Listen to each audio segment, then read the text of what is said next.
Gumpalan darah yang menyumbat pembuluh darah dipercaya bisa memicu stroke ringan. Ini karena pembuluh darah yang tersumbat akan menyebabkan suplai darah dan oksigen ke otak berkurang. Benarkah demikian?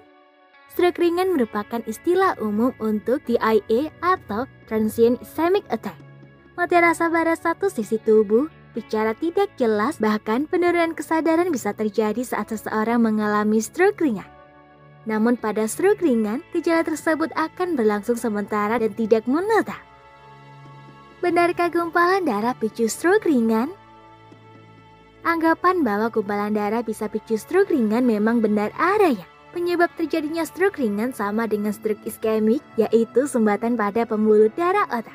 Sumbatan ini paling sering disebabkan oleh adanya bekuan atau gumpalan darah. Sumbatan tersebut akan mengganggu aliran darah sehingga suplai oksigen dan nutrisi menuju otak juga akan terhambat. Bedanya dengan stroke iskemik, sumbatan pada stroke ringan hanya terjadi sementara, bisa dalam waktu beberapa menit hingga beberapa jam. Walaupun hanya sementara, kondisi ini tetap bisa menyebabkan terganggunya fungsi otak dan memicu munculnya berbagai gejala seperti kelembuan atau mati rasa pada satu sisi tubuh seperti lengan, kaki, atau wajah. Kebingungan atau kesulitan memahami perkataan orang lain, kesulitan untuk tersenyum atau berbicara, kesulitan untuk berjalan dan menjaga keseimbangan tubuh, penglihatan kabur atau menghitam, sakit kepala hebat secara tiba-tiba. Setelah gumpalan darah di otak hilang, maka suplai darah dan oksigen menuju otak akan kembali normal, sehingga gejala-gejala stroke ringan juga akan pulih dengan sendirinya. Oleh karena itu, umumnya stroke ringan tidak menyebabkan kerusakan otak yang permanen. Cara menangani stroke ringan akibat gumpalan darah.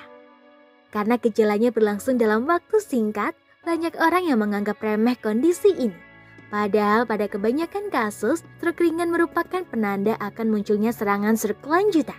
Oleh sebab itu, apabila kamu merasakan gejala stroke ringan atau melihat orang di sekitarmu mengalami kondisi ini, segera pergi ke rumah sakit terdekat untuk mendapatkan penanganan yang tepat. Jika sudah dipastikan mengalami stroke ringan, dokter mungkin akan memberi obat-obatan tertentu seperti obat antiplatelet untuk mencegah terjadinya penggumpalan darah berulang atau obat antikoagulan untuk menghindari penggumpalan darah menjadi lebih besar. Dokter mungkin juga akan memintamu untuk mengubah pola hidup menjadi lebih sehat, misalnya dengan olahraga secara rutin, membatasi konsumsi makanan tinggi lemak, garam dan gula, berhenti merokok, membatasi konsumsi minuman beralkohol, hingga menghindari konsumsi obat-obatan terlarang. Selain itu, jangan lupa juga untuk melakukan check-up kesehatan secara berkala ke dokter guna menghindari risiko terjadinya komplikasi stroke ringan yang lebih berbahaya. Semoga informasi tersebut dapat bermanfaat. Jangan lupa untuk klik subscribe untuk mengetahui video terbaru dari kami.